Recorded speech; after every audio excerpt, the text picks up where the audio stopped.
deputado federal Nicolas Ferreira, presidente da Comissão de Educação da Câmara dos Deputados, está aqui no estúdio da Itatiaia, em Brasília, para fazer um balanço dos trabalhos da comissão e também dos trabalhos parlamentares aqui em Brasília. Deputado, muito obrigada pela entrevista. Eu que agradeço, é um prazer estar aqui na Itatiaia novamente e vai ser muito bom a gente fazer um resumo aí, uma retrospectiva desse ano. Deputado, presidente da Comissão de Educação é um cargo importante no Congresso Nacional, na Câmara dos Deputados. Como é que o senhor avalia os trabalhos de 2024? O que o senhor acha que foi destaque? Fazendo uma retrospectiva primeiro de como foi essa eleição, né? Na verdade, a esquerda não queria de jeito nenhum eu à frente da presidência da comissão. O líder Altineu me ofereceu isso no dia seguinte, depois da minha filha nascer. Estava ali num reboliço, orei e decidi então assumir esse desafio. No começo, a esquerda me atacou e muito, né, sobre a minha incapacidade, talvez ingerência. E, de fato, a gente pode ver aí, né, passamos o ano inteiro sem ouvir nenhum tipo de polêmica na Comissão de Educação, porque, de fato, a gente priorizou o trabalho e o resultado. Então, eu tenho aqui um breve resumo rápido de números, né. A gente teve 36 audiências públicas, mais de 200 requerimentos aprovados, mais de 239 proposições deliberadas, 34 projetos de leis aprovados, dentre eles algumas metas que eu tinha colocado, a respeito de aprendizagem com relação a combater, né, a evasão escolar, a alfabetização, a formação de professores profissionais da educação. Então, de fato, a gente conseguiu assim, ter um avanço muito grande, conseguimos organizar ali os tantos divergências de opiniões que tinha. A esquerda, obviamente, foi em peso lá, a gente conseguiu não somente aprovar bons projetos, mas também barrar projetos ruins. E em plenário a gente conseguiu ser relator de um projeto de lei que faz com que as apreensões das polícias de aparelhos eletrônicos, né, como celulares, computadores, sejam também direcionados para escolas. Então você, basicamente, né, o crime perde e a educação ganha. Então foi um balancete muito bom nesse ano, em termos de resultados de comissão e plenário. Agora, em termos de prerrogativas de parlamentares, em termos de perseguição, em termos, de fato, de uma desproporcionalidade com o tratamento da direita e esquerda, isso, infelizmente, foi por água abaixo. Aproveitando o assunto celular e escola, qual que é a avaliação do senhor em relação a essa proposta, projeto de lei que avançou no Congresso Nacional, que restringe o uso de celulares em escolas? Então, eu tinha duas preocupações primordiais. A primeira é que é um problema real, o celular dentro de sala de aula. Quem é pai e mãe aí sabe a dificuldade que é, né, o celular dentro de sala de aula, que não ser de fins pedagógicos, tudo bem, mas infelizmente as crianças e adolescentes usam para outros fins. E é um problema que eu acredito que, primeiro, tem uma raiz que é familiar, que a família precisa cuidar disso, não pode transferir essa responsabilidade para terceiros, mas a gente vê que é um problema real, e problemas reais têm que ser discutidos, e o meu papel como legislador é tratar disso. Mas também tinha um outro ponto importantíssimo, que é a doutrinação dentro de sala de aula. Todos os vídeos que nós temos hoje, comprovando o que acontece dentro de sala de aula, é por conta do celular.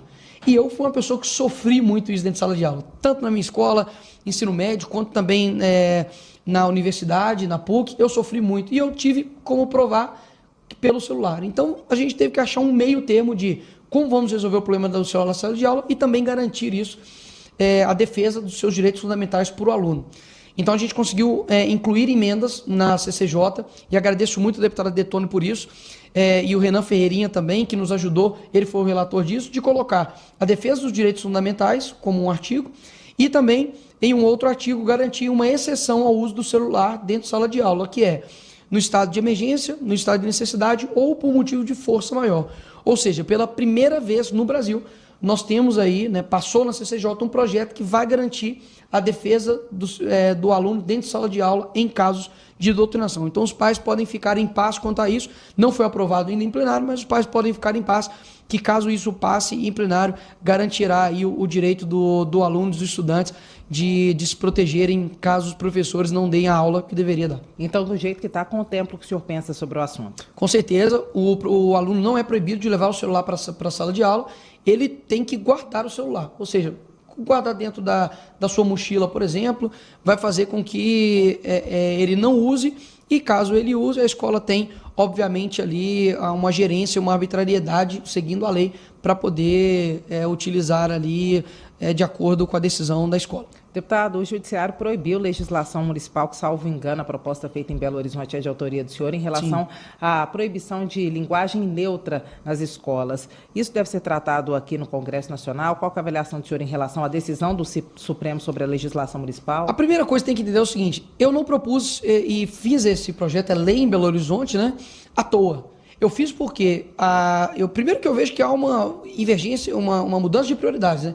Para mim, a prioridade de educação é um bom material escolar, uma boa estrutura escolar, uma boa alfabetização, bons índices escolares que a gente nunca teve aqui no Brasil.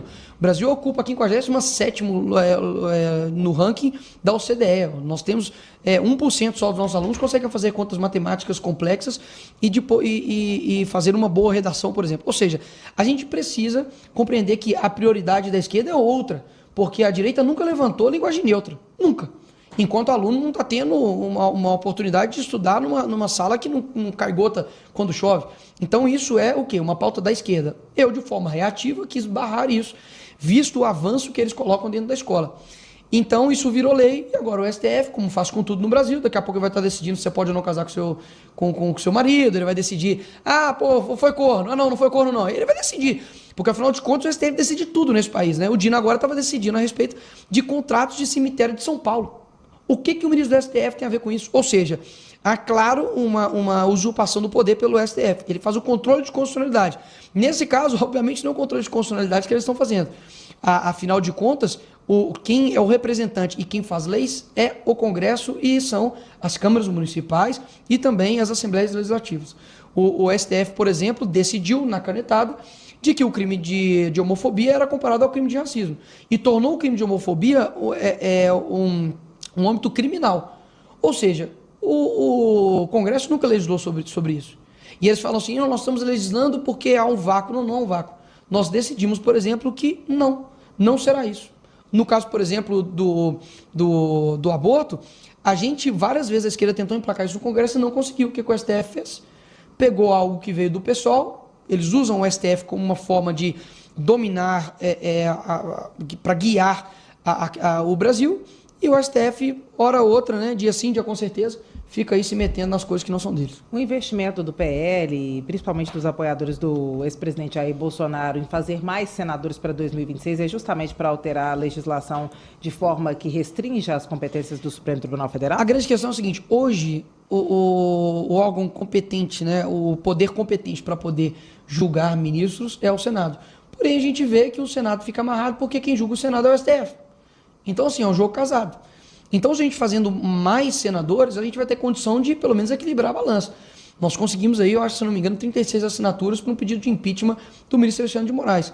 Se o Bolsonaro conseguir fazer um por estado, a gente já consegue equilibrar o jogo. Opa, vamos pela primeira vez aí pautar, né, um pedido de impeachment de ministro. Afinal de contas, eles nunca tiveram um voto, não são representantes do povo, não passaram em um concurso público e eles estão ditando o Brasil.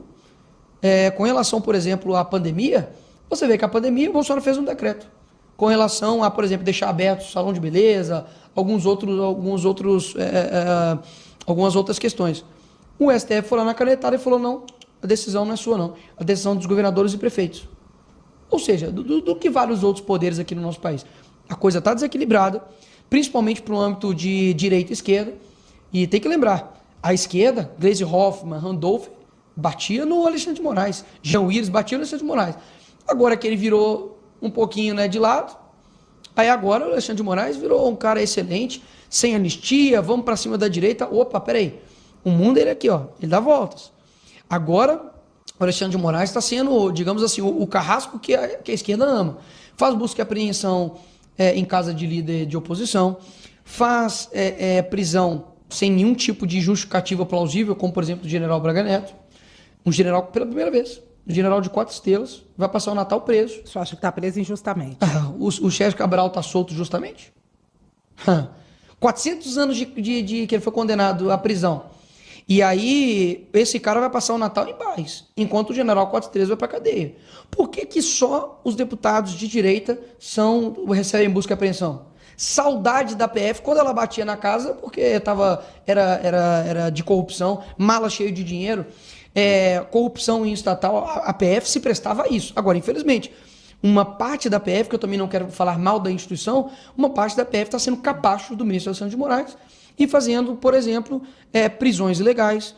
Poxa, sério mesmo, que corrupto hoje no Brasil tomou uma cana de 17 anos e ficou preso 17 anos? Ninguém. O José Dirceu, que foi o idealizador do maior esquema de corrupção do mundo, mensalão, talvez os mais jovens aí não lembram, né? Porque tem muito jovem também que foi para a rua, fora Dilma, não é só pelos 20 centavos, até pouco tempo, porque a Copa do Mundo estava um caos, o dólar estava alto, devia estar uns 5 e pouco, agora está quase batendo 7. Estavam pedindo fora PT e depois em 2022 estavam votando no PT, ou seja, a memória do brasileiro é bem curtinha com relação a isso.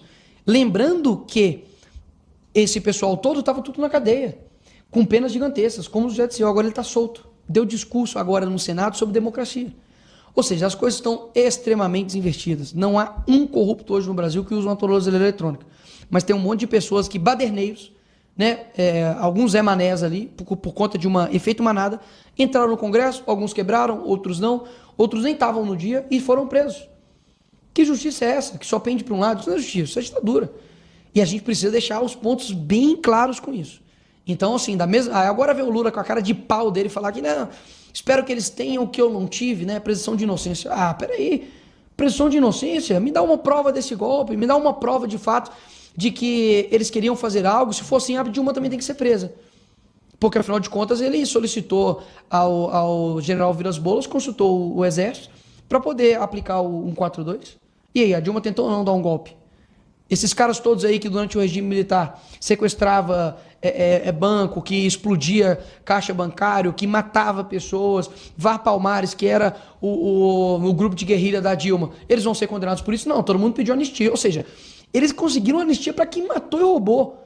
Não vai dar anistia para pessoas que entraram ali e quebraram ali vidro? Você acha que esse projeto está parado daqui para frente? Manda? Então, até então, pelo que eu ouvi nos corredores, tinha-se um acordo para que o futuro, talvez, presidente Hugo Mota pautasse isso. Para que, enfim, as pessoas não tomem penas desproporcionais. Nem nos Estados Unidos, que teve morte lá na invasão do Capitólio, foi muito, muito, muito mais agressivo. As penas ali nunca chegaram nem perto ao que foi aqui no Brasil. E olha que lá o sistema penal é muito mais forte do que o daqui.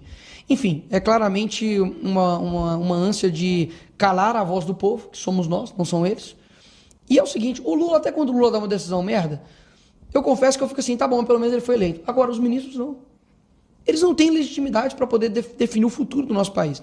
Enfim, o dólar batendo 7, prometeu picanha, tá entregando abóbora, ministro taradão, né, cometendo assédio sexual e todo mundo fica calado. Amazônia em recorde histórico de queimadas, todo mundo pianinho. Cadê Caetano Veloso? Cadê musiquinha? Não tem uma musiquinha, não tem musiquinha. Eu queria saber qual era a musiquinha do Lula, porque a musiquinha, por mais que seja horrível, mas teve musiquinha pro Bolsonaro. Não vai ter musiquinha pro Lula, não. Então, assim, é inacreditável a indignação seletiva desse governo e a forma como eles estão tratando o povo brasileiro. Mais uma vez, não é picuinha minha com o Lula. Não é picuinha minha com o governo. Uma primeira-dama que faz um Janja Palusa de 35 milhões de reais e dinheiro público, não tem a pachorra de querer falar mal de qualquer outra pessoa, não. Se sou eu quando eu tô no domingo, que é o meu dia, né? De folga, né? Sábado, domingo, né? Domingo, que é final de semana. Eu tô lá, saio, eu vou pra algum lugar com a minha família, eles batem em mim e falam, o Nicolas gastando dinheiro público, eu não posso gastar o meu dinheiro. Mas a gente já pode gastar o seu dinheiro para poder fazer uma festa bancada com dinheiro público de 35 milhões de reais.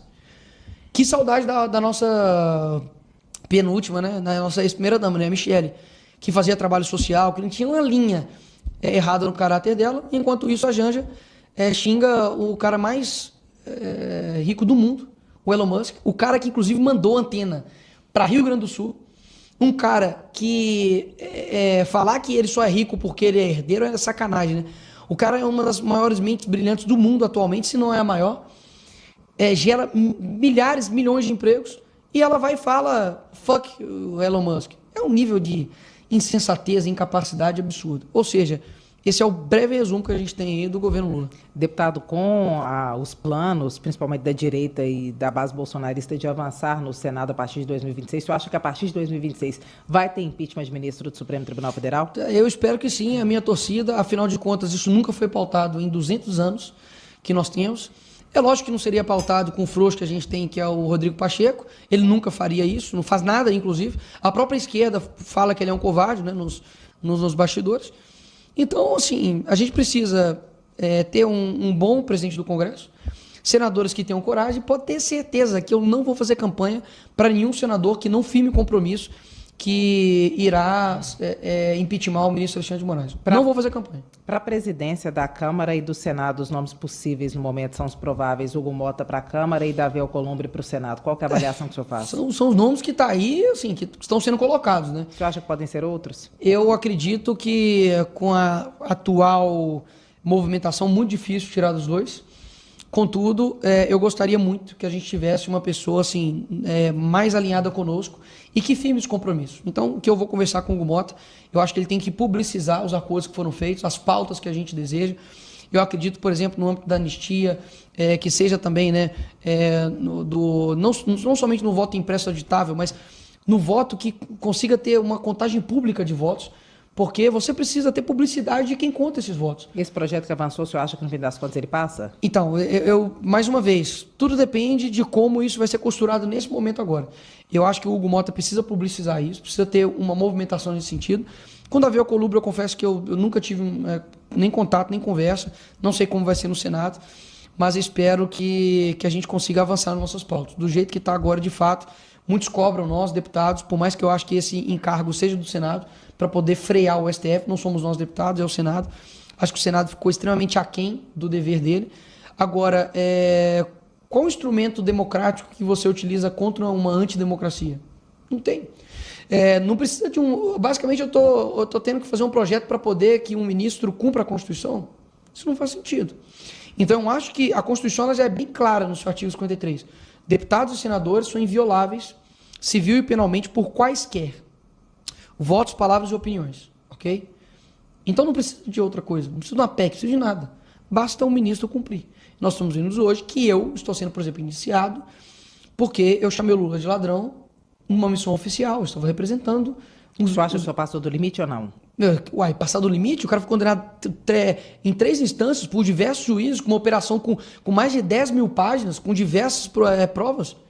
Passar do limite o cara, por exemplo, fazer um rombo fiscal, igual ele está fazendo. Passar do limite é receber um ditador, como ele recebeu aqui no nosso país, o Nicolás Maduro. Passar do limite é a mulher dele xingar o Elon Musk.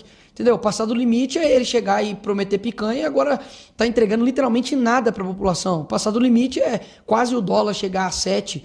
Ou seja, eu não acho que passar do limite... E mesmo se tivesse passado do limite, eu defendo que se a esquerda passar do limite em um discurso, seja um parlamentar, ele não pode ser penalizado por isso. Não no âmbito de STF criminalmente. Se a casa quiser abrir um processo de cassação interno, tá. Por mais que eu jamais vou defender cassação para falas e votos e opiniões de deputados. Seja direita, esquerda, centro, para trás, para frente, não me importa, porque isso está na nossa Constituição. E a liberdade ela tem que ser plena. Não tem como ter um limitador. Ah, não. Teve um ministro aí, putz, teve um ministro aí agora que comparou liberdades de expressão ou quando o homem bate na mulher. Ou quando alguém joga alguém de uma ponte. Esse é o nível da discussão dos nossos ministros do STF que não teve um voto de você. Você acha que em algum momento pode ficar incontrolável, acontecer algo que de fato não deveria por causa a defesa de uma liberdade de expressão sem limites, que em algum momento pode... A história mostra que tem o limite, a história mostra que é sempre mais danoso aqueles que tentaram controlar a liberdade de expressão do que aqueles que deixaram a liberdade de expressão ser discutida e debatida. Ponto. Isso é na humanidade. Quer falar dos regimes autoritários? Vê lá se tem liberdade de expressão. Vê se tem liberdade de expressão nos países que a esquerda defende. Vê se tem liberdade de expressão na Nicarágua, que tem 7 opositores presos. Vê se tem liberdade de expressão lá na Venezuela, que basicamente todos os opositores também estão presos. Aqui no Brasil não está diferente, né? O pessoal acha que deixa acontecer e quando tiver algo que realmente deve ser discutido, aí discute. Não é que deixa acontecer. O que eu sinto é que deve ter uma discussão profunda e uma discussão séria. O problema é que hoje o brasileiro é o seguinte, todo mundo vira expert em tudo. Antes todo mundo era expert em Covid. Agora todo mundo virou expert em lockdown. Aí depois todo mundo virou expert em dólar, todo mundo virou expert em um monte de coisa. Peraí, a liberdade de expressão é um tema profundo que é debatido por pessoas assim, de uma condição mental e intelectual gigantesca. Não dá para poder chegar e um ministro chegar e falar, não, vou decidir, pronto, acabou. Não, peraí. Vamos historicamente, vamos ver o que está acontecendo. E outra coisa, o debate, em termos de liberdade de expressão, não é nem um debate profundo, sabe, que filósofos debatem, não. É um debate no seguinte sentido, peraí, por que você pode me chamar de genocida e não posso chamar de ladrão? Acabou. 2 mais 2 é 4. Por que, que o Lula pode ser solto mesmo com um monte de coisas em cana de corrupção e o Bolsonaro tem que ir preso porque ele queria dar um golpe? Assim, não é nem mais liberdade de expressão, é a liberdade basicamente da maioria do povo brasileiro. Me pergunta se as pessoas não concordam comigo que homem tem que ir no banheiro de homem, mulher tem que ir no banheiro de mulher. Ué, tentaram me caçar por essa minha fala. No dia 8, que eu coloquei lá a Nicole e falei, ó, isso aqui é ridículo? Vocês acham? O dia da peruca? Exatamente. Ah, você acha ridículo? Um homem falar que é mulher e botar uma peruca? Você acha ridículo isso? Ah, pois é, eu também. Foi o que eu demonstrei. Me fala se a maioria da população não concorda comigo. De que um homem tem que estar no banheiro de homem, a mulher tem que estar no banheiro de mulher, que o homem tem que competir no esporte de homem, a mulher tem que competir na competição de mulher. Eu sei que eu sou maioria. Eu tenho certeza do que eu tô falando. Agora, queriam criminalizar essa minha fala, pedindo a minha cassação sobre isso. Então, se isso é crime o que eu tô falando e eu sou um criminoso, então mais da metade da população também brasileira é criminosa, porque elas pensam como eu. O senhor acha que é 2 pesos, 2 medidas na hora de Eu não tenho dúvidas. Me fala um jornalista aí que teve suas contas derrubadas de direita, de esquerda, né? Me fala, ou seja, para deixar claro, me fala um jornalista de esquerda que teve suas contas, redes sociais derrubadas. O senhor acha que é uma perseguição com a direita? Me fala um jornalista de esquerda que teve o seu passaporte retido. Me fala um deputado de esquerda que foi multado durante as eleições agora. Me fala um presidente de esquerda que teve atentado à vida. Me fala um deputado de esquerda que foi preso. Me fala um deputado de esquerda que foi cassado. E se houver uma solução para esse cenário que o senhor traça? A solução é o seguinte, equilibrar? A gente precisa, digamos assim, catequizar a população brasileira, compreender que as decisões de um voto errado, a consequência é muito grave. As pessoas que mais sofrem com uma reforma tributária, por exemplo, que vai aumentar saneamento básico, conta de água, conta de luz, vai aumentar os tributos, a gente vai ter o maior IVA, né? Maior imposto sobre valor agregado do mundo. Vamos passar a Hungria. A Hungria tem um serviço muito bom. Então, entre aspas, se eu pagasse muito imposto, mas tivesse retorno do Estado sobre isso, segurança, educação, saúde, ok. Agora a gente vai pagar um imposto gigantesco. Lembrando que Tiradentes morreu muito, muito menos, tá? Lembrando. Agora, se fosse isso, ok. Agora, não, a gente vai continuar tendo um serviço horrível com imposto lá em cima. Reforma tributária estão querendo aprovar hoje aqui no simbólico. Quem aprova permanece como se encontra. Aprovado. A gente aprovou questões muito graves aqui para o nosso país desse jeito. Ou seja, para mim a gente tem que catequizar a população brasileira, de as pessoas mais humildes, compreender que o voto dela tem muito peso. O voto, você não pode votar com o estômago e nem com o coração. Você tem que votar com a razão. Por exemplo, dá um exemplo aqui. Mas você chega para comer um picolé. Tem um picolé de fezes e de limão. Qual que você quer? Mas o de limão é muito azedo. Ele fala muito palavrão. Porque ele é meio estourado, né? O outro é fezes. Então, assim, a gente precisa compreender isso. Eu tenho feito um trabalho nesse sentido, sabe? Principalmente com os mais jovens, de mostrar que nós somos livres para poder escolher. Você não pode deixar a escola, a universidade te massacrar somente pelo coletivo. Conscientizar vários políticos vários jovens a entrarem na política.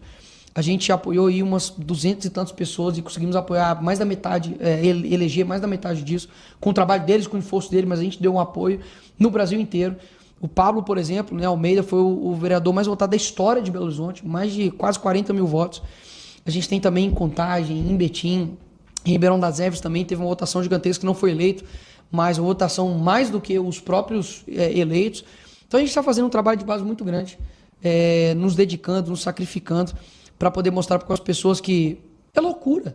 Como você chega com uma pessoa, por exemplo, do Maranhão, que tem o pior IDH do Brasil, foi sempre governado pela esquerda. Por que as pessoas continuam votando na esquerda?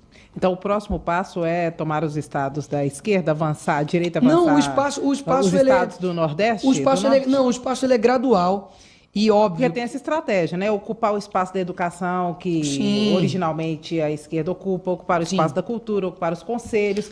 Ocupar o Nordeste é um plano da direita? Olha, eu acho que é o seguinte, a esquerda ela tem um plano de poder. Eu confesso que eu tenho um plano de Brasil.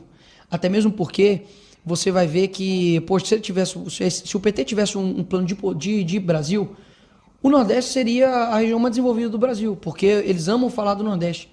E zero eu de culpar o Nordeste, eu amo o Nordeste, as pessoas lá também, eu tenho certeza que me amam. Eu vou para lá, sou extremamente bem recebido. Zero, sabe? Zero problemas. É óbvio que tem sempre um que vai ali te xingar, etc. Mas isso faz parte da democracia, inclusive. Não quero que todos me amem. Contudo, eu vejo que as pessoas são enganadas. As pessoas mais humildes são enganadas. E eu confesso que são mesmo. Porque muitas vezes um prato de comida, uma assistência, que não para poder tirar ela daquela condição, é para poder manter ela ali como um escravo eleitoral, faz com que a pessoa continue votando na esquerda. Então, eu acho que o que a gente tem que fazer é, óbvio, ir nos locais que digamos assim, mais escassos da direita. E agora o André Fernandes, por exemplo, a prefeitura de Fortaleza fez esse trabalho, perdeu por praticamente 6 mil votos. Conseguiu colocar a gente na rua, o candidato do PT não faz isso nunca sozinho. Os vídeos são, assim, incríveis. E uma pena perder, mas pode ficar em paz. Eu falei com a esquerda, falei, pode ter tranquilo que ninguém vence um homem paciente. Eu sou paciente, eu tenho 28 anos. Vão avançar para o Nordeste. Vamos, claro, vamos para o Nordeste, vamos para o Norte. Poxa, olha só, a Marina Silva. Recorde de queimadas na Amazônia. Onde está a Marina Silva? Manaus pegando fogo. Você vê ali Cuiabá pegando fogo também. A região norte do país está largada. Cadê a Marina Silva? Depois de muito tempo, mais uma vez, ela se torna ministra do Meio Ambiente no governo do Lula. Cadê? Ou seja, quando você mostra isso, e muitas das vezes, algumas poucas pessoas mais falam, né? Ah, mas o Nicolas, os deputados só falam, só postam vídeos. Posso falar, esse vídeo que eu posto, a esquerda tá maluca para derrubar. O vídeo que eu posto, a esquerda tá indignada e ela quer acabar. Não é à toa que elas querem censurar as redes sociais. Então, assim, não subestime a nossa fala, não subestime a nossa capacidade de engajar as pessoas na rede social. Hoje eu tenho um alcance de praticamente 500 milhões de pessoas só no Instagram. A gente consegue... Eu tenho mais engajamento do que o Lula, eu tenho mais engajamento que o Trump. E eu não falo isso com fome de vaidade, não, porque a rede social é a minha maior defesa e o seu maior ataque. E o senhor acha que o algoritmo favorece a direita, como muitos apontam? Que favorece o quê? Vai postar alguma coisa, por exemplo, no Facebook, ou postar alguma coisa ali no YouTube, você vai tomar taca. Poxa, tem vídeo no YouTube de músicas falando para matar policial, que a gente Enfim, não vou cantar aqui, que senão eu vou dar moral pro cara. Mas vários estilos de música que fazem apologia às drogas, que falam frontalmente ao atacar policial. Fala alguma coisa, por exemplo... Não, poxa, o Instagram deixa uma empresa que vende a cabeça do Bolsonaro cortada ser vendida, pô. Vai eu falar qualquer coisa do Lula, vou tomar ali alguma coisa, algum strike. Então, assim, não favorece. A gente sabe que as redes sociais agora estão experimentando uma pancada do STF, porque eles vão perder, óbvio, muitos usuários, se isso avançar, mas as redes sociais, a não ser o X, eles precisam fazer uma repaginada aí na maneira das regras da comunidade. Deputado, o senhor se vê candidato à presidência da República quando tiver idade para isso? Porque são 35 anos, muitos eleitores da base bolsonarista pedem isso. O senhor se vê nessa posição, nesse lugar? Olha, eu fico feliz com isso. De fato, diferentemente de outras pessoas que falam que o povo clama por isso, eu vou ser pé no chão de compreender que realmente muitas pessoas falam isso comigo. Eu fico muito feliz porque eu sei que eu sou jovem e as pessoas têm uma esperança muito grande no meu nome. Eu sei que eu não sou corrupto. Eu sei que eu nunca vou estar numa lista de corrupção. Eu sei que meu caráter é idôneo. Eu sei que aquilo que eu prego, eu vivo. Eu sei também que eu não sou uma pessoa perfeita, que eu tenho minhas falhas. E isso nos faz ficarmos iguais. Eu só acredito que as pessoas, quanto mais elas me conhecerem, mais elas vão ter a certeza de que se algum dia eu chegar nesse posto, elas vão votar sem nenhum tipo de medo. Porque eu não acredito que colocando as mesmas pessoas nos mesmos lugares, a gente vai ter resultados diferentes. Se algum dia, né, o Brasil me der essa condição, pode ter certeza que o Brasil vai me dar essa condição, mas atrás de mim vai estar também um Deus que vai conseguir me capacitar para isso. Eu não tenho dúvidas. Se eu não colocar a minha fé e a minha esperança de que o Senhor está junto comigo, eu teria largado isso aqui há muito tempo. Então, sim, se algum dia eu estiver preparado e chegar o momento, pode ter certeza que eu vou doar meu coração, meu tempo e a minha vida para esse país. Então o senhor tem vontade e há possibilidade de um dia ser candidato à presidência da República? Olha, eu não tenho dúvidas, quando o Neymar começou a jogar no Santos, ele tinha o desejo de ganhar a UEFA, né? Ou ganhar a Copa do Mundo. Então, obviamente, que o meu sonho é servir o país. Eu não tenho dúvidas que é uma missão gigantesca, sentar naquela cadeira, ainda mais com a esquerda que a gente tem no Brasil. Todos os problemas do mundo se tornam seus, já é assim, né? Qualquer coisa que acontece em Minas, a culpa é minha. Qualquer coisa que acontece em BH, a culpa é minha. Só que eu não tenho dúvidas que até lá a gente vai conseguir fazer um bom trabalho para poder deixar o país, de fato, assim... O meu sonho é que eu me torne presidente e que no meio do mandato as pessoas nem lembrem quem são presidentes, sabe? Porque assim, vai estar bom, vai estar tão bom que a política não vai ser um engodo, não vai ser um peso na vida das pessoas. Você chega, por exemplo, em diversos países, seja na Europa, chega, por exemplo, nos Estados Unidos, poucas pessoas muitas vezes sabem quem é o counselor, né? Quem é o deputado, porque assim, a vida já está legal. E o meu sonho, que não tem como fazer isso, mas o meu sonho era mostrar, dar uma passagem de ida e volta para todo brasileiro, ir lá para Miami e voltar. Para falar, caramba, é possível. Eu não preciso ficar que nem um maluco, sabe? Desgastando aqui, pagando tanto imposto sem ter nada. Não, eu posso votar em pessoas corretas que vão me ajudar. Dá para ter um trânsito que funciona, dá para ter uma educação de qualidade, dá para ter políticos mais capacitados, dá para a gente ter uma saúde que funciona. Assim, basicamente, mostrar para o povo brasileiro que há uma outra realidade. Agora, eu saí de uma favela onde muitos ali não têm uma outra noção de realidade. E eu posso mostrar isso para eles. Ei, tem como, tem uma outra realidade. Você não precisa ficar aqui querendo migalha do Estado, não. O Estado ele tem que te garantir algumas questões fundamentais. Depois disso, nós somos os autores da nossa vida. Se a gente quer mudar o Brasil, não é depositar confiança em mim que o Nicolas vai resolver tudo, não. Não faça isso. Cada um de nós, no nosso âmbito de influência, a gente consegue mudar as coisas. Se você for um bom médico, você vai ter isso vai reverberar numa boa saúde. Se você for uma boa jornalista, você vai reverberar para uma boa verdade no público. Se você for um bom advogado, você vai ajudar o direito. Se você for um bom caixa de supermercado, um bom patrão, tudo se alinha. Agora, se cada um não assumir a responsabilidade, é impossível mudar o Brasil. É impossível. Não me coloque lá para isso. Se as pessoas que vão votar em mim não assumirem as responsabilidades individuais, é impossível. Nunca na história da humanidade um homem só conseguiu resolver todos os problemas. E um homem que veio aqui perfeito, ele foi crucificado. Então, eu sou muito menos que Jesus. O que você acha que vai acontecer quando a população não tem compreensão? A população na época não tinha compreensão. Preferiu soltar um ladrão, por muita coincidência da vida, preferiu soltar um ladrão e condenar um inocente. Ou seja, se não tem uma consciência da população, dificilmente o governante conseguirá fazer muitas coisas também. O senhor é um potencial candidato ao governo de Minas? Olha, não descarto essa possibilidade. Eu quero, de fato, o melhor para Minas Gerais. Minas Gerais está passando por um problema fiscal muito grande. Eu tenho conversado com vários setores empresariais, setores que me querem, de fato, ali naquela cadeira. Sabe que a gente tem um potencial de gestão, de montar uma boa equipe, que seja limpa, que seja honesta, que seja uma equipe técnica. Tem outros nomes também, Cleitinho, poxa, meu irmão. E a gente está muito tranquilo. Inclusive, há uma hora eu estava conversando com ele agora ali no plenário, de que independentemente quem for, se for ele ou se for eu, a gente vai estar junto para um plano maior, porque a gente não pode, obviamente, deixar isso nas mãos do regime petista que tem acabado com o país. Se acabou com o país, também vai acabar com o nosso Estado. A segurança pública de Minas, eu acho que precisa ser mais valorizada. A gente precisa realmente olhar mais para quem sai para a rua para poder tomar tiro por pessoas desconhecidas, na maioria das vezes. E são muitos os desafios. Mas também quero colocar pé no chão, não tenho dificuldade nenhuma. Assim como eu comecei como vereador, não é nenhum demérito começar também em outro executivo também embaixo. Não vejo nenhum problema quanto a isso. Fazer um case de sucesso também no âmbito, por exemplo, de prefeitura, 2028 é uma possibilidade. Do senhor ser candidato a prefeito de Belo Horizonte? É uma possibilidade. Então, eu realmente vejo que... O que eu penso e mandar real, é assim, cara, eu não sou corrupto. Se eu não roubar, sobra o dinheiro. Então eu falo assim, vai dar para fazer as coisas. Eu não estou prometendo, falar, nossa, vou fazer Minas ou BH, as melhores metrópoles no Brasil. Mas se eu ganho para prefeito, eu não tenho dúvidas que eu vou ser o melhor prefeito do Brasil.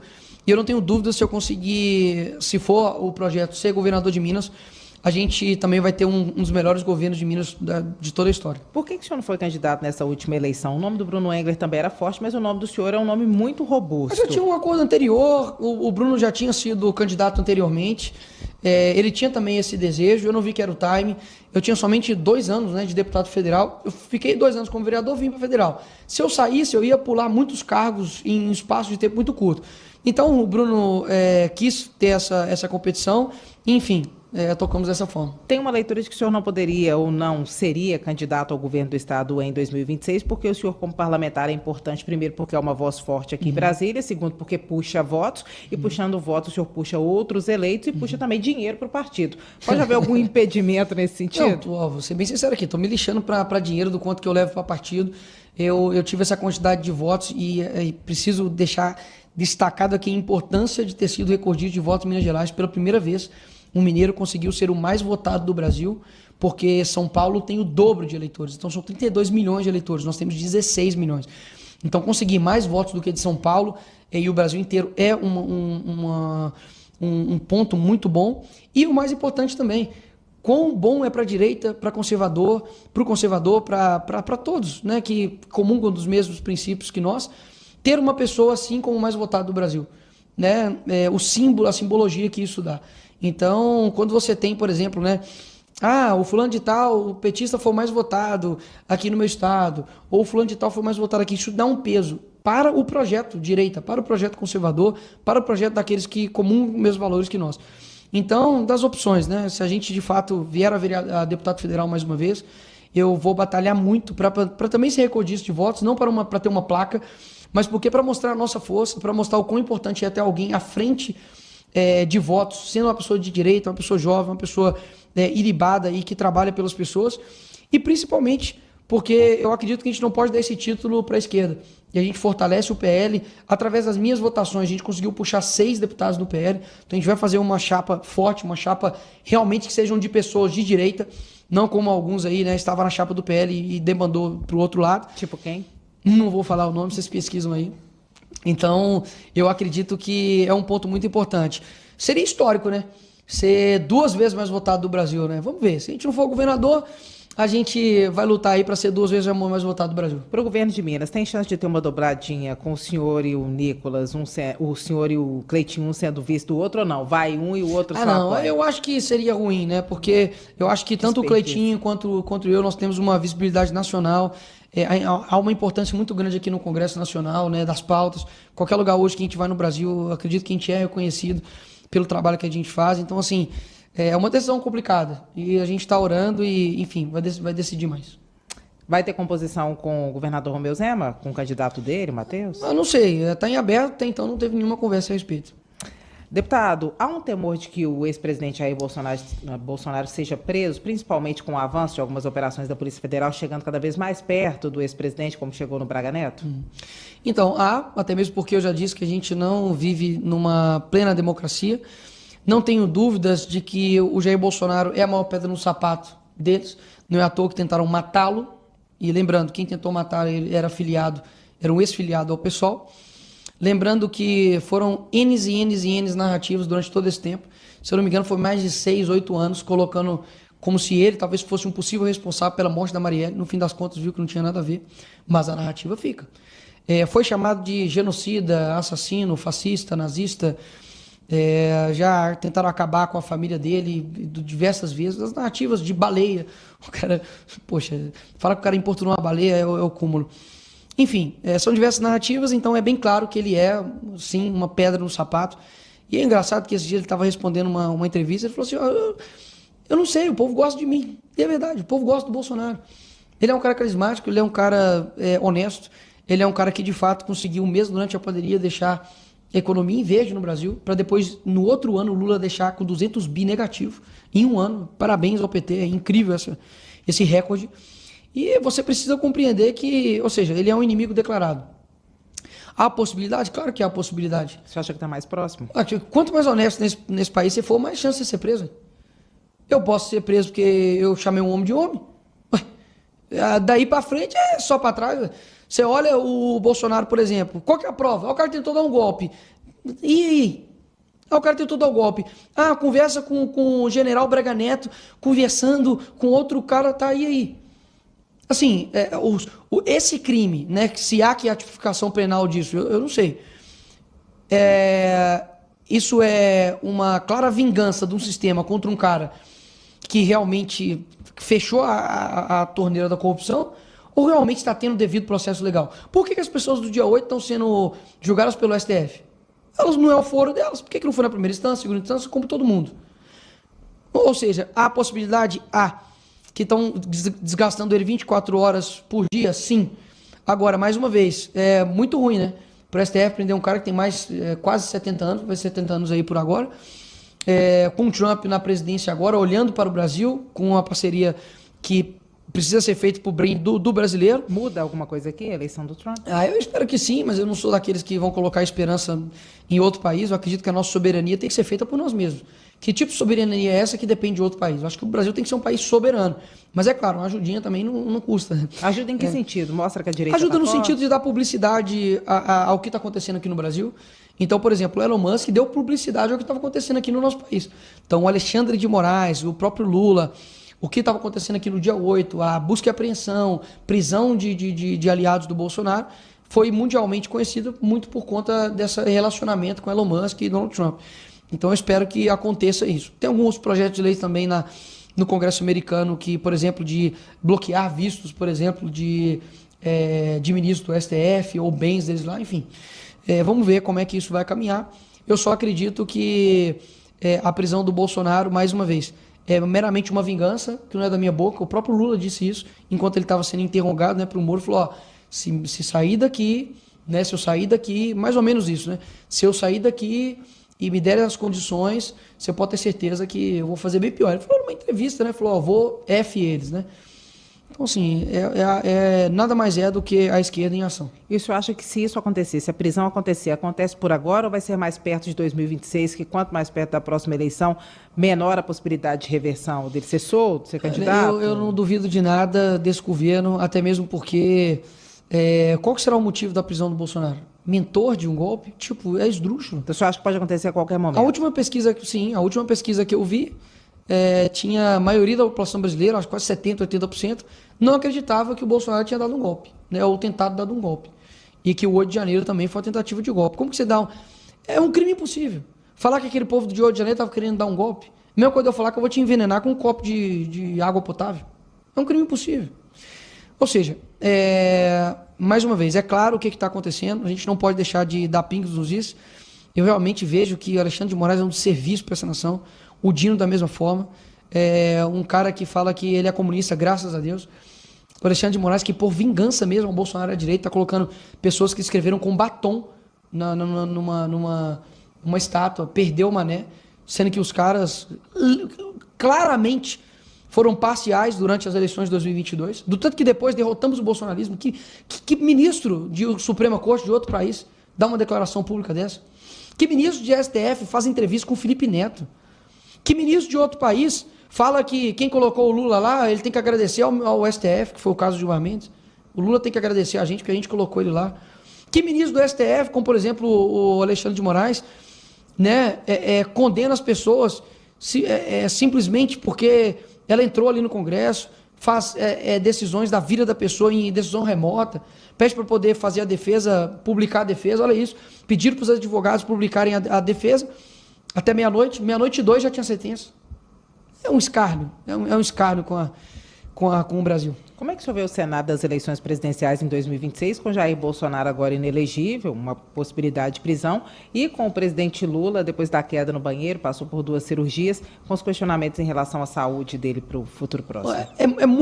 Era muito fácil o Brasil ganhar da Alemanha. Era só o juiz ter anulado os 7 gols. Véio. Ia ficar 1-0. A gente ia ganhar. A mesma coisa agora. É muito fácil do PT ganhar de novo. Véio. É só ele tornar todos os opositores inelegíveis ou presos. Caiado, inelegível. Né? Até então. Bolsonaro, inelegível e talvez preso. E aí, quem vai sobrar? Tarcísio não vai sair porque é governo de São Paulo. E aí, quem vai ficar? Pronto, o Lula ganha de WO. Obrigado. Somos democráticos. Que democracia é essa? E você vê que é o mesmo modus operandi do Nicolás Maduro, do Daniel Ortega na Nicarágua. Então, que democracia é essa que persegue só os opositores? O senhor acha que o Lula pode competir em 2026? Eu acho que pode. Aquilo ali não larga o osso, mas nunca. Aquilo ali tem uma sede de poder absurda. Você acha que ele vai dividir a glória com quem? Com a Haddad? Que vai fazer o dólar bater em 7 bi, injetou 4 bilhões e ainda assim não conseguiu controlar o dólar? Vai ser quem? A Dilma? Que está ganhando 500 mil reais com um carguinho lá no BRICS, né? No Banco Mundial. Quem vai ser quem? Quem? Vai ser o Boulos? Uma lavada lá em São Paulo? Fez a campanha mais cara da história praticamente do Brasil e conseguir ter praticamente a mesma quantidade de votos que a eleição passada, quem vai ser o candidato? A não ser que tenha uma briga, né, do Lula e o Alexandre de Moraes, e aí o Moraes quer sair presidente da República também. Vai ser gostoso ver eles se degladiarem. Agora, enfim, não tem como. Os caras realmente querem o poder a todo custo. E se depender deles, o José Dirceu já falou que estava querendo transformar o mandato de presidência, se eu não me engano, para 12 anos. É inacreditável. Em Minas, o senhor vê um confronto nas urnas em 2026 entre, sei lá, o senhor e o Rodrigo Pacheco, Cleitinho e Rodrigo Pacheco? Mais uma vez, Pacheco não vai porque é covarde. Segundo, tem o Alexandre Silveira, que é uma possibilidade. Alexandre Silveira, que é uma possibilidade. Tem Aécio também, que é uma possibilidade. Competir, saiu aí nas pesquisas. Mas, enfim, na política tudo é possível. Eu falo aqui em Brasília. Em Brasília pode acontecer tudo, até mesmo nada. Como é que o senhor avalia? O senhor já falou da reforma tributária, eu queria que o senhor desse uma palavra final sobre isso. O senhor acha que vai adiantar ou não vai essa reforma tributária? O corte de gastos, o pacote que foi enviado pelo governo, como é que o senhor avalia ele, a votação dele e, de forma geral, como é que o senhor avalia os 2 primeiros anos do presidente Lula? O corte de gastos ele é tão esdrúxulo que ele basicamente, com a justificativa de querer fazer um reajuste, né, fiscal, está tirando dinheiro de idoso, de autista e de deficiente físico através do BPC. O projeto agora 4614 de 2024, que a gente está contra e está lutando para poder ser retirado de pauta. Esse é o corte de gastos, né? Mas cortar os gastos da Janja, não. Cortar os gastos de 4 bilhões de viagens e despesas do governo Lula em viagem internacional, também não. Cortar os gastos dos quase não, 40 ministérios que o Lula fez, né? Literalmente a Alibaba e os 40 ministérios, né? É surreal como o governo só está entochando imposto, aumento de carga tributária, e se a reforma tributária não vai fazer nada mais, nada menos do que aumento, mais uma vez, saneamento básico, aumento de tributo para as empresas, aumento de conta de água, de conta de luz, e você vai ter aí, e a bomba não vai estourar agora, vai estourar daqui a um ano. Grave o que eu estou te falando, daqui a um ano o Brasil vai estar estourado em termos econômicos, porque a previsão futura do mercado é muito ruim, muito ruim. Aproveitando que o senhor falou em ministérios, como é que o senhor vê a possibilidade de dança das cadeiras aqui na esplanada dos ministérios, com várias trocas que podem ser feitas pelo presidente? Para mim não tinha que ter dança da cadeira de ministério nenhum, para mim que se exploda partido e essas trocas de toma lá da cá. Os ministérios tinham que ser ministérios técnicos, de pessoas que de fato consigam ajudar o país. O ministério, por exemplo, da mulher, a ministra não conseguiu me responder o que é ser uma mulher, o que é uma mulher, não sabe responder o que é uma mulher. A ministra dos Direitos Humanos, a ministra das Mulheres do Brasil não sabe responder o que é uma mulher, pode ver o vídeo, está lá no meu YouTube. O ministro dos Direitos Humanos do Brasil estava assediando outra mulher. A ministra nem sei o que é, a irmã da Marielle? Nem sei o que é. Igualdade racial, o currículo dela. Irmã da Marielle. Estava subindo a favela da Maré sem capacete. Gente, quem morou na favela sabe. Qual o policial que consegue entrar do jeito que ela entrou ali? Ninguém.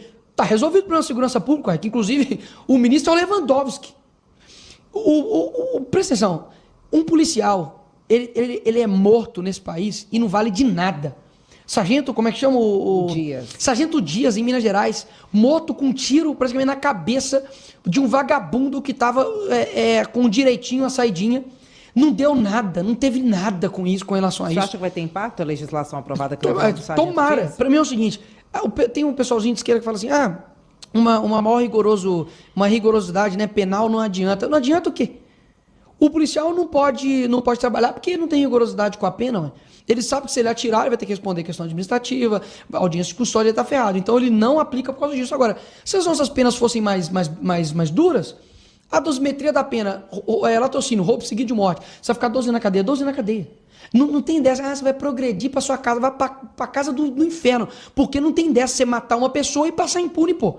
Então, o que acontece hoje no Brasil? O policial não tem a devida condição de trabalhar, o judiciário muito conivente com bandido e com ladrão, porque foram tudo formados em universidade esquerdista que fica passando mão em cima de vagabundo, e você tem um poder que, igual o Lula, que investiu somente do fundo de segurança 10% na segurança do país.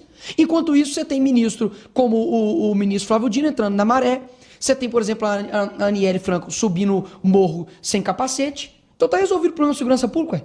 Toda a segurança pública agora no Brasil faz uma máscara do Dino e entra na favela. Pronto, tá resolvido o problema de segurança pública. Então, assim, é um escárnio ridículo que os ministérios têm dinheiro pra caramba, não falta dinheiro, não. O que falta no Brasil é vergonha na cara, é falta de homem, falta de caráter para poder colocar alguém que vai cuidar realmente da infraestrutura do nosso país. E não vai ficar querendo fazer lá da cá. Colocar uma ministra da Saúde que seja competente. A Nízia, sabe que ela é formada? Em sociologia. Não querendo falar nada aqui contra os sociólogos. Uma baita de um estudo, de um conhecimento agora. Colocar essa mulher inepta para poder tocar a saúde do nosso país. Como está a saúde do seu país? Um cara morreu agora na fila do UPA, sentado na cadeira lá no Rio de Janeiro. Se sou eu prefeito, isso acontece, hein? Terceira guerra mundial, né? Agora, como foi lá com o Paz do Rio de Janeiro, com o ladinho do Lula, todo mundo fica caladinho. Então, assim, o Brasil tá um lixo. O que no Brasil tá bom? Assim, o Brasil tá bom. Ah, não tá bom não. A economia tá bom não. Não, a saúde também tá bom não. Na educação também a gente tem os piores índices. Mas a segurança também não. O que tá bom no Brasil, gente? Acorda. O que tá bom? Nada. Por que o pessoal continua fazendo a mesma coisa? Vamos voltar diferente, vamos confiar em outras pessoas, vamos fazer algo diferente, porque eu não tenho dúvidas que, assim, a minha esperança é que um dia as pessoas façam isso aqui e a gente consiga tirar esse freio de mão que se chama PT e esquerda aqui no nosso país. Deputado Paulo Gonet, Procurador-Geral da República, vai trabalhar durante as férias. O senhor acha que há alguma possibilidade dele indiciar Bolsonaro, Braga Neto, ou levar adiante o que tem a ver com esse inquérito? Eu duvido que o Gonet vai trabalhar para poder resolver processos, né, criminais sobre facção criminosa, sobre investigação contra o PCC, contra o Comando Vermelho, sobre operações, né, do que tem investigações do Ministério Público sobre estupro, sobre casos de assédio, sobre um monte. Eu duvido. O que o senhor acha que o Gonet vai fazer? Eu acho, eu suspeito, que possa ser aí contra parlamentares de direita, contra o indiciamento do Bolsonaro. Eu acho, tá? Não sei não, eu acho. Eu acho que vai ser isso. Eu acho que ele vai ficar trabalhando aí nas férias aí, vai ser para poder realmente cuidar da nossa prioridade hoje no Brasil. Um golpe que nunca existiu. Deputado, nós fizemos um balanço com o senhor, que foi o ano de 2024. Agora, quais são as perspectivas para 2025? Ó, 2025 a gente está aí com a liderança agora do Zuco, na liderança da oposição. Fizemos inclusive uma reunião hoje. A gente quer definir pautas específicas para poder focar. Eu quero ter bastante produtividade em relatorias. As relatorias, você pode inclusive entrar aí no site da Câmara, ela tem uma diferença de relatoria de comissão e de plenário, né? De plenário é mais difícil de conseguir. E esse ano eu consegui de 2, graças a Deus. Um com relação a dar publicidade dos dados educacionais, que ajuda muito com relação às métricas de alfabetização, até mesmo na formação de políticas públicas. E no outro, que eu te disse, que é uma relatoria de um projeto que tira aparelhos eletrônicos que são apreendidos em operações, né, de cunho policial possam ser direcionados para escolas, como celulares, computadores, para fins pedagógicos. E dentro da comissão, a gente também pode pegar relatorias. Como eu era o presidente da comissão, fica chato eu mesmo ficar me dando relatorias, né? Mas vou pleitear a vaga de titularidade na CCJ, discutir mais projetos de relatorias, pegar mais relatorias e ter essa produção e rodar também mais Minas Gerais, conseguir ter mais proximidade, inclusive entregando as emendas. Temos muitas emendas para entregar, principalmente no norte de Minas, com relação a postos artesianos, com relação à estrutura para a segurança pública, a revitalização, reestruturação também de escolas, sejam estaduais, enfim, que a gente consegue dedicar essas emendas e muitos projetos no âmbito também sociais, que a gente está trabalhando aí para poder ter uma maior atuação nessa área também. Nas redes sociais, principalmente, mas também aqui na Câmara dos Deputados, o senhor teve alguns embates que foram polêmicos com um deputado federal mineiro, que é o André Janones. Uhum. Como é que você acha que vai ser essa relação a partir de 2025? Bicho, a polêmica continua? Sendo bem sincero, polêmica e rivalidade não tem. Não tem rivalidade com o Real Madrid e ABC de Piracicaba. Não tem, pô. Ele falou comigo que ia me triturar nas urnas. Ele teve praticamente 1/3 de votos, não, menos 1/3. Eu tive 7 vezes mais votos do que ele. E é uma pessoa que pode perguntar aqui na Câmara, ele é democrático. A direita e a esquerda não gostam dele. Ele é um cara que, assim, não tem trânsito, não faz nada, não produz nada, a não ser fake news e mentiras. Então, assim, eu, de fato, às vezes que eu perdi tempo com ele, eu me arrependo. De fato, é uma pessoa que vai ser esquecida aí na história. A gente continua, obviamente, fazendo o nosso trabalho. E, enfim, não tem nem comparação, é uma coisa muito distante. Assim. Você acha que ele corre o risco de ser caçado? Deveria, né? E não pelas falas dele, mas pelos crimes, né? Que, poxa, o cara é réu, confesso, de rachadinha, né? Imagina ser eu, hein? que estava acontecendo comigo agora? Não tenho dúvidas que eu estava em algum dos Bangu. Em Bangu 1, 2 ou 3, porque, óbvio, né? Eu se passar perto de rachadinha, já era. Agora, o Janones não, né? O Janones pode ter diversas denúncias, áudios, e aí depois para ele falar que foi rachadinha voluntária. Pô, rachadinha voluntária foi pesado, né? Podia ter pensado em outra coisa melhor. Enfim, espero que... A gente fez um recurso para poder ser votado esse processo no plenário de rachadinha dele. Vamos ver se a gente consegue pautar isso em plenário e, enfim, fazer com que essa coisa volte para o mar aí. Deputado, só para terminar, com a possível inviabilidade de vários candidatos da direita para a disputa à presidência da República em 2026, o senhor vê alguma possibilidade de alguém do clã Bolsonaro ser candidato à presidência? Michele Bolsonaro, Eduardo, menos possível, mas talvez também Flávio. Eu acho que os filhos virão para Senado, eu acho que inclusive é o foco. Então, Michele Senado, acho que o Eduardo também vai para Senado, Flávio Bolsonaro continua para o Senado. Mais uma vez, quem decide se irão ou não é o Bolsonaro. Ele já disse, né? Eu sou o plano A, B ou C. Então, ele disse, está falando. Vou falar em Senado, quem que o senhor acha que é um candidato que pode ser forte para disputar essa vaga em Minas? Posso falar completamente em aberto. Uma pena eu não ter 35 anos. Né? O senhor iria? Inclusive, eu iria amanhã, agora. Inclusive, você tem um projeto de lei que, no Senado sobre redução, né, de 35 anos para 30. Se passar ano que vem, dá para eu vir como senador. Vamos ver se os ventos mudam aí, né? O que o senhor acha que vai ser do futuro do governador Romeu Zema, que não pode se candidatar à reeleição mais? No cenário da presidência da República, a princípio, parece que o nome perdeu um pouco a força. Que o senhor, que lugar que o senhor vê para o Zema? Eu acredito que o projeto e o entorno dele quer que ele quer compor em um projeto vitorioso para o Brasil. Eu acredito que se, por exemplo, venha pleitear o cargo de vice e for isso, eu acho que ele vem, já que ele quer compor mesmo um projeto. Se, por exemplo, né, se for de WO, todo mundo está preso, todo mundo tá inelegível, e for ele o presidente, obviamente nós estamos juntos. Se for para ele vir, sei lá, como ele tem a possibilidade também do Senado também, e o PL obviamente não vai deixar de lançar um senador, e o PL também não vai deixar também, eu acredito que deixar de lançar um governador. Eles têm que mostrar essa posição, ou uma composição.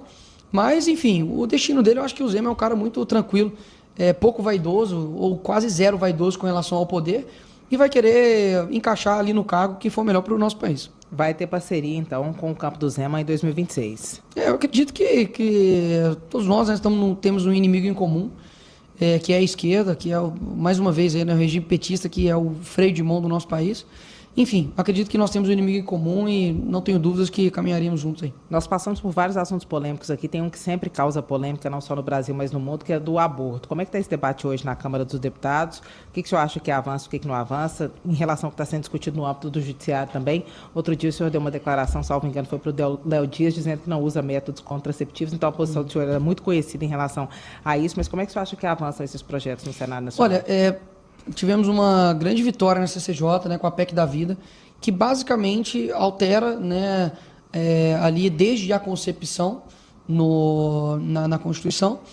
E acredito que assim, é uma luta não somente material, uma luta espiritual. Para mim, quem tira o tempo para poder querer matar crianças dentro do ventre, ao invés de querer garantir para elas uma saúde, uma educação, uma condição da mãe, mesmo que em casos terríveis, ela ter um bom acompanhamento e a criança não pagar pelos erros ou crimes externos, para mim essa pessoa realmente está com a alma completamente em desordem e debilitada. Até mesmo porque, se fosse você não queria que outra pessoa decidisse a sua vida. A vida ela é muito sofrida para todos, a vida é difícil para todo mundo, mas eu não tenho dúvidas que você não desejaria extinguir a sua vida por conta dos momentos tristes ou terríveis ou mágoas e marcas que você tem na sua vida. Você tem, por exemplo, grupos, né, de pessoas nos Estados Unidos e aqui também no Brasil, que são frutos de estupro, e eu duvido, né, você olhar dentro do olho delas agora, adultos, e falar, você merecia estar morta, porque a sua dor foi muito grande. Então eu acho que é uma solução muito simplória, você simplesmente querer matar uma criança dentro do ventre por conta de N questões aqui em cima. E lógico, a gente sabe que isso é uma exceção em caso, por exemplo, de estupro, que a esquerda pega isso para poder colocar como regra. O que eles querem é uma libertinagem sexual para a mulher, enfim, ter relação com quem quiser. E se quiser ter um filho, que é assumir o risco, né? Você assume, quando você faz, não sei se você sabe, tá, esquerda, mas quando você faz sexo sem nenhum tipo de preservativo, você assume o risco de ter um filho. E aquele filho não pode pagar por você simplesmente querer ter prazer a qualquer custo. Se aquele filho vier, você não pode simplesmente matá-lo porque você não quer ter um filho. Então é isso que eles querem.